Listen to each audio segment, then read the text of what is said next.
Hi, my name is Pamela Coons, Associate Professor of Medicine in the Division of Oncology at Yale School of Medicine and Yale Cancer Center. I'm excited to announce ASCO's new open access journal, JCO Oncology Advances. As the inaugural editor-in-chief, I hope to support JCO Oncology Advances to become the premier platform to bridge the gap between accessible scientific research and clinical care. Stay tuned for more information, including new article types, at ascopubs.org/JCO Oncology Advances. We look forward to seeing your submissions in spring of 2024.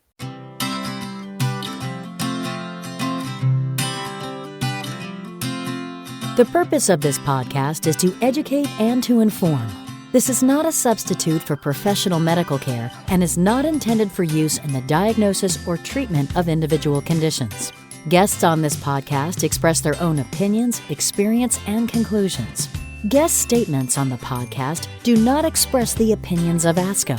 The mention of any product, service, organization, activity, or therapy should not be construed as an ASCO endorsement.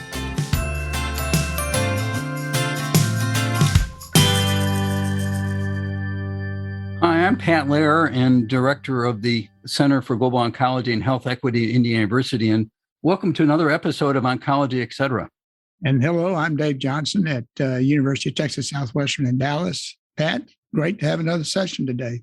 It's good to see you again, Dave. I'm really excited about our guest today, and I think both of you and I were talking about this book that came to mind when we thought about having Quyen here, but it's a book by Abraham Verghese entitled My Own Country, and we hope to have Abraham on in another a session of ours. You know, Abraham's story of growing up in Africa, moving to the United States and moving to the South in Tennessee in a time of HIV was really an extraordinary journey for him.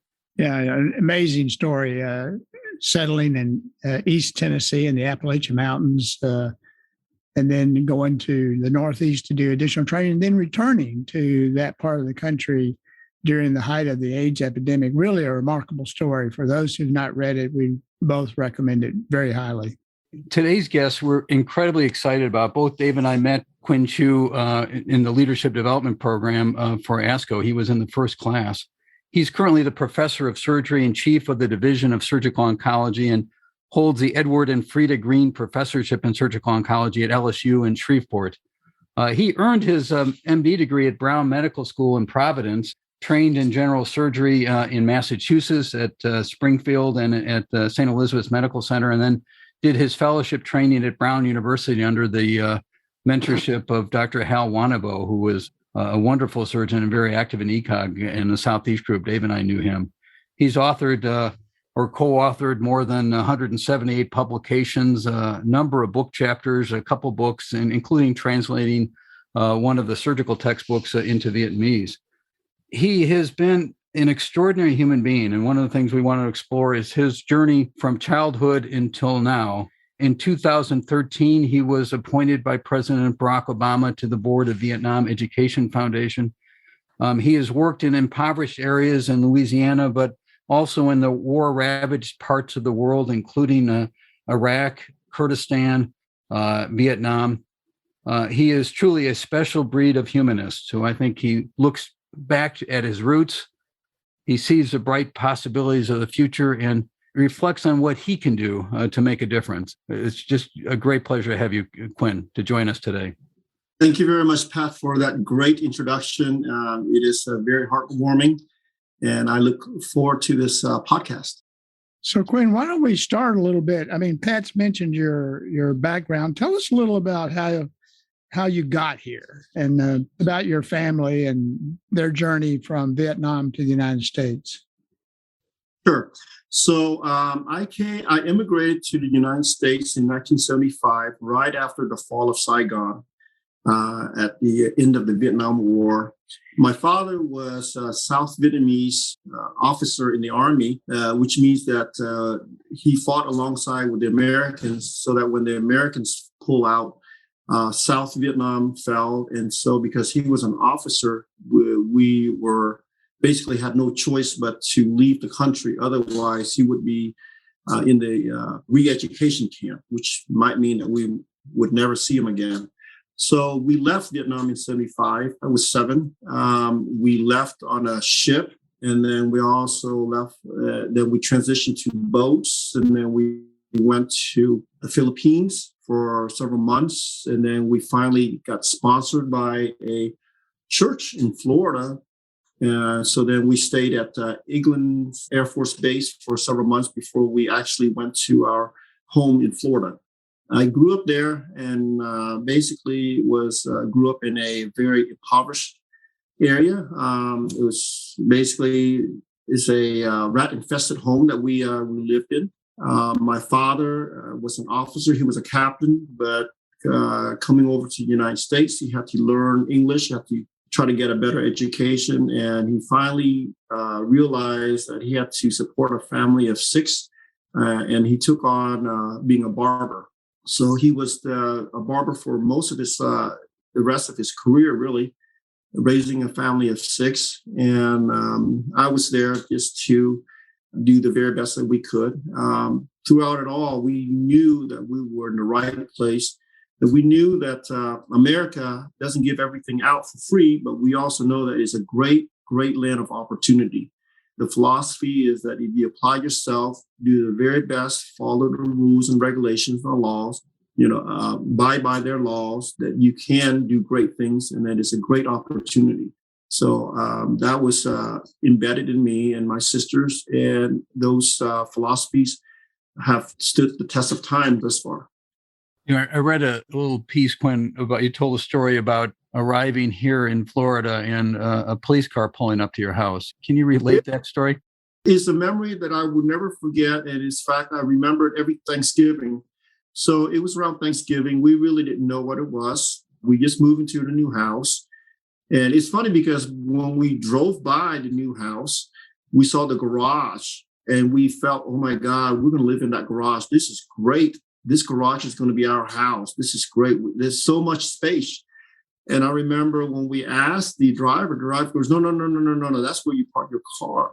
The whole house is yours. And we were just amazed. But anyway, so around Thanksgiving, we saw a police car drove up to our parkway.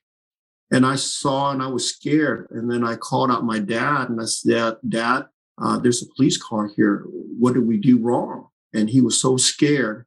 And he says, son, I will take care of this. So the police came and knocked on their door. And when my dad opened the door, he claps his hand and he just bowed and, just like this several times to the policeman and say, we're in broken English. We're sorry. We know no English. We did not mean to break any laws. Forgive us. And the police just smiled. He says, no. We're here to greet you as a new neighbor.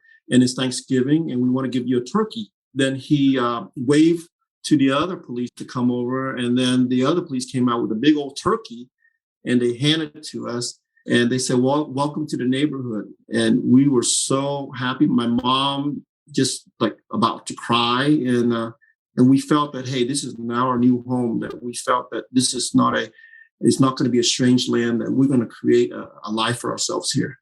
It's a remarkable story, Quyen. Yes, sir. That type of story just makes it even more special. You mentioned that you had several siblings. Where do you fall in the hierarchy and what are your siblings doing? So I'm a second oldest. So my oldest sister, she went to Cornell and she is now a full professor of biochemistry at Union College. My younger sister, who's a year younger than me, she graduated from Dartmouth, and she is now working at industry and also in the medical field. She holds a PhD from Columbia. And then my youngest sister graduated from Oberlin College, and she is now working in the hotel business. So we're very blessed. We feel very excited about the opportunities. And we look back at our lives every Christmas when we get together as a family and we reflect back at the lives that we've gotten. And we also feel bad about family members who couldn't make it over here and wonder what their lives would have been like had they come over here. And then we also wonder what lives for us would have been like had we not come over here. And through it all, we felt that we really, really hit the jackpot in life, and that we all of us were very, very lucky to have this life that we have. I can't imagine the pride that your parents have of all of you and how much pride you have for him. I mean, it's extraordinary. Can you, just because none of us have been through this, what you've been through, but what was it like being 7 years old in the middle of this war in Vietnam? What memories do you have of that? Yeah, I remembered when I was playing with my cousins. And of course, in Vietnam, we lived under a house full of cousins, aunts, in the extended family. I remember leaving them, and I felt very lonely. In America, of course, each family has its own separate family, and I just felt like it was not, it was very lonely. But we did have very nice neighbors. We did have great people that really was very supportive. Of course, as a young 7-year-old, the neighbor's daughter was around my age. She was cute. So, of course, I find every reason to visit them and say hi to them. But other than that, it was a very nice place to grow up. They have their challenges. Obviously, I remember as a second grader, I saw all the boys. To me, I thought they were all brothers because they're all Caucasian. They all have blonde hair. I couldn't tell the difference who's who, but I thought they were all related. But they were very nice. Of course, there were curiosity between us. I've never seen African Americans until I came over here, and I befriended a Hispanic guy as well as an African American, as well as my best friend. To this day, his name I still remember is Jeff. He was very friendly, and of course, I experienced some racism, but I think that's expected because I look very different. There were a lot of mixed messages coming out of the Vietnam War. But I think that through it all, the challenges, I realized that there are more good people than there are bad people. And that people who were bad, probably because they were insecure or they just didn't know me. And then there were those who did finally get to know me. They turned out to be great people. I've learned throughout my 53 years on this earth that people have so many things in common that when we do have conflict, it's probably stemmed from insecurities rather than pure hatred. Yeah. You went to undergraduate at Dartmouth. Is that right? Yes, sir. So I seem to recall, maybe you told us this in the LDP program, but you had an interesting experience when you showed up on campus at Dartmouth. Yeah. Can you relate a little bit of that to us as well? Sure. So again, coming from a family where your dad is a barber, I had limited means. So I basically had, I think, one tote bag that I packed together, took a Greyhound 2-day trip to Dartmouth.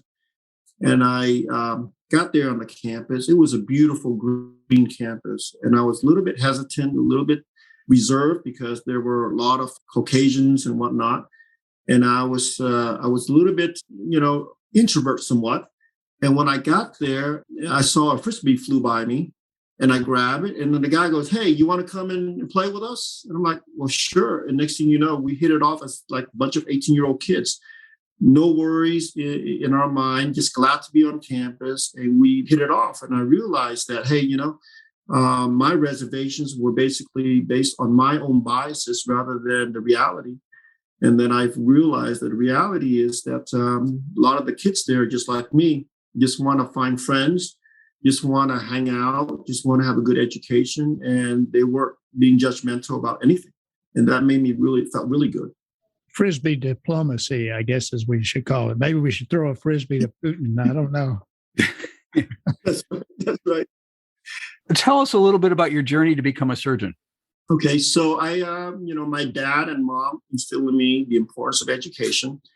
They told me that, listen, you have a choice, either be in the same rut as us now or get a good education and get out of this rut. So I really didn't have any choice but to study hard. And I studied hard and I got an opportunity to go to Dartmouth. I felt very, very lucky with that. They gave me a full scholarship. They believed in me. They saw something in me that I was very happy that they saw. And then I applied to medical school at my sophomore year at Dartmouth, and I got in. I was very excited about that. And I started off wanting to be a pediatrician, but then I realized that when I had to turn in my sheet of the patients that I saw, everything had to do with procedures and techniques. I wrote down there, I did a spinal tap, I did a chest tube, I helped intubate, I did all of that. And it was really my pediatric mentor who says, it sounds like you should be a surgeon, not a pediatrician. That kind of got me thinking about it. And then I rotated a service with Dr. Wanable and really found love with surgery. It was tough, it was rough, but I felt that this is my calling. I felt very fortunate looking back at only the number, maybe they admitted 100 students, and I felt very fortunate that I was among those. And I knew that it was an opportunity that I did not want to waste, that I did not want to take for granted. I wanted to do everything I can to make sure that I learn as much as I can, and hoping that in the future I would give back to the country, the community that gave me a life. My mentor suggested that I should be a forest ranger as opposed to a physician. Yeah, I think I shared before. I got in one of my medical school applications. They not only rejected me, but they said, "Good luck in whatever career you decide to go into." It was I was going to be a pediatrician too, but I envisioned all these kids just laughing and having a great time, but they were all crying, and the parents didn't like me either, and so I decided to find a different life. You have had, this extraordinary journey of giving back, as I mentioned at the onset, and not only, going back to Vietnam, but also going to Iraq and going to many other countries here. And about 5 years ago, you received the ASCO Humanitarian Award, which was so deserving for you. But very deserving. Tell us a little bit about these efforts. What has pulled you or driven you to do so much of your humanitarian efforts around the world? Well, first of all, I want to credit my wife, Trina, who's been there for me. She's basically the backbone of my life, allowing me the opportunity to pursue my passion. She's a lawyer. She put her career in the backseat so that I can have a successful career. So I want to make sure that I acknowledge her sacrifice and her love. Because of her love and her understanding, I was able to pursue my passion, which is giving back. My colleague, Dr. Ghazi Zabari, is from Kurdistan. And one day he showed me pictures of the Kurds, and he gave me the history of the struggle of the Kurds. And it was reminiscent of the struggles of the Vietnamese. So it resonates with me. And I said to him one day, "Hey, listen, when you do go, I would love to join you." And so I did. And from that point on, I returned, I think, 4 or 5 additional times. We did not return last year or so because of COVID, but we're planning to return again to Kurdistan, Iraq. But it was an opportunity for me to really give back what I wanted to do all along, which is to render care to the less fortunate individuals of our lives.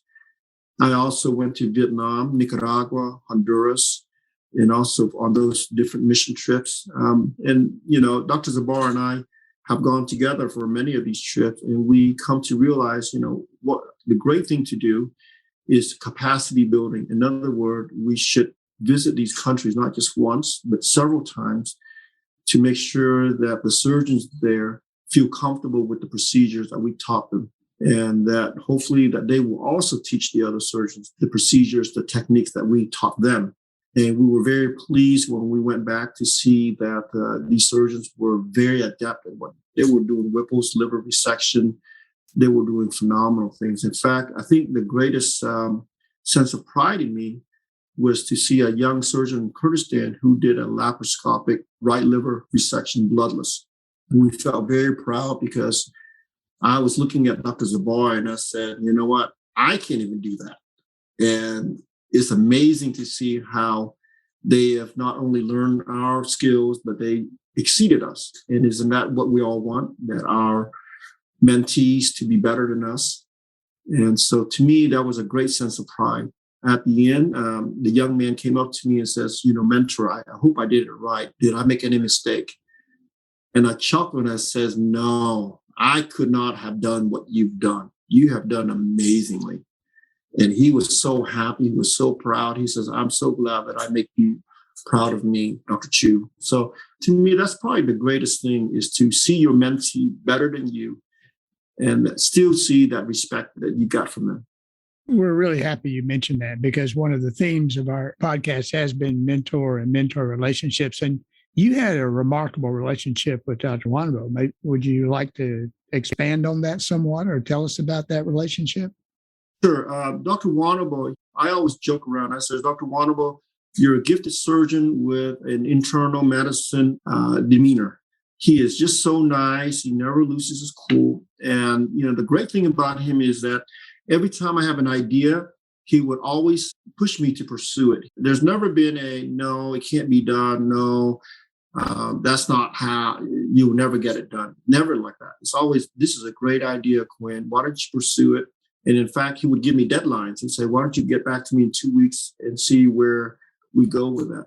I remember visiting him in his very busy clinic, and his PA would always try to brush me aside because they were so busy. And he would always say, no, come on, Quyen, what do you have for me? What do you need? He would always make time, even in his busy clinic, to help mentor me. And then whenever I write a paper or an abstract, he would look at it, he would fix it, and he would send it back to me and ask me to work on it. So he's been a great mentor, just great person all around. Quyen, if you could think about a young professional or young student right now and give them some advice, what would it be? I think the best advice is that, pursue your passion. I know it sounds so trite, but pursue your passion, seek out mentors who believe in you, and avoid those naysayers.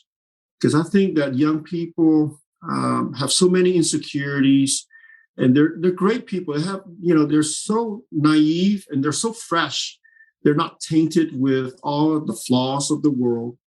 And I always worry that when they encounter negative people, it fills their mind with negativity. And that to me is not very constructive. So I would advise young people to seek out optimistic, idealistic people to be mentors. And then I think the rest will fall and they will learn what can be done, what can't be done. Obviously, you need a mentor to advise them so that they don't fall into the trappings of making major mistakes. But I think that mentor should be someone who is inspiring, who is positive, who can tell them that, hey, you can do it. And if you fail, so what? It's not the end of the world. Seek out your passion and never give up. That's great advice, Quyen. I have just one more question I wanted to ask and perhaps should have asked a bit earlier.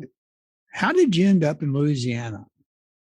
That's a great question. So at the end of my fellowship, I had opportunities to stay up north. Then I get a call from my previous partner and to say, hey, listen, I'm in Shreveport. Why don't you come by? In fact, it's funny because when I heard the word Shreveport, it sounds to me Chinese. And I said, well, why would I want to go to China to practice? I didn't know where it was. And then they said, no, this is in Louisiana. And I really thought about, no, I don't want to go. But my wife said, listen, why don't you just go down there and take a look so that at least you won't offend the person who asked you to come down. So I went down there for an interview. And then it really resonates with me about the needs that patients there did not have, in my opinion, good surgical oncology care. There was a huge need. I saw the mortality for esophagus, gastric cancer that were high. I saw a lot of cancers that were neglected. And the chair there, Dr. Turnage was wonderful. He said, listen, Quyen, nobody's going to compete against you. We just got a huge need that I think that you would find a niche here that you can really, really develop a practice here. And then I can mentor you for the academic part. So I thought about it. And then I talked to Trina, my wife, and I said, this is what I wanted to do. I wanted to give back. I didn't want to be just another spoke on the wheel. I wanted to make a difference. I think I can do this here. And so we took a chance. And I think that we're very happy with that decision that we made. Well, Quyen, I just... as I reflect on this and think about that leadership development program, there are many different kinds of leaders, but I can't think of a person who serves as a better example as a servant leader than you. You have given of yourself in so many ways. In this particular past few years where there's been so much angst and polarization in this country and even consideration of isolationism and not having immigrants come into the country. I mean, I hope people listen to the podcast and realize what the impact was of a man and a woman who decided to bring their kids over here. He became a barber, which is not that prestigious of a job, if you will. but his impact on this country is huge. Mark Twain had a little quote. He said, the two most important days of your life are the day that you were born and the day you find out why. And when you guys were born in Vietnam, you had no clue what was going on, but you are one of the fortunate people who know why you're here, and that's to make a difference. And I just want to tell you that you have. Thank you so much for your time with us today. Yeah, it's been great. Thank you very much. Quyen, this has been marvelous, and we're both great admirers of yours. And I could not agree more with Pat about the impact that you've had. One thing we'd like to do with our guest at the end is ask you if there's something you've read recently, or a documentary, or something, a movie, or something you've seen that you would recommend to us and to our listeners. Is there something special that you've read recently, or maybe seen, that you'd like to recommend? Yes. So there's a book by Mr. David Epstein called Range. It's a phenomenal book. It basically it's a book that contrasts Malcolm Gladwell's philosophy about 10,000 hours to be an expert. Mr. Epstein took a different approach. Yeah, he took the approach that you have to be a generalist. In other words, you have to do many things in life before you can hone in on one particular skill set to become an expert in that. So to me, that book, Range, is a fascinating book. I'm midway through, and it's a beautifully written book, and it just gives a different perspective of life. I've always loved books that give different perspective of a particular topic, and I would highly recommend our readership to read Range by David Epstein. Yeah, I also read that, and it is a fabulous book. I couldn't agree more. Yeah. Well, we've come to the end of our session, and I really want to take this opportunity to thank our listeners and thank Quyen for joining us. It's been a marvelous session. I appreciate it. Thank you, David, and thank you, Pat. Thanks for tuning in. This is an ASCO educational podcast where we will talk about anything and everything, really. We really will. So if our listeners have any ideas for a topic or guest that you'd like to hear, please email us at education@asco.org. Thanks again, and remember that November 9th is National Louisiana Day. And Pat, just so you know, November 16th is National Indiana Day. I'm sure you already knew that. But I love it. Every day is Indiana Day. No, every day is Texas Day. Thanks, guys.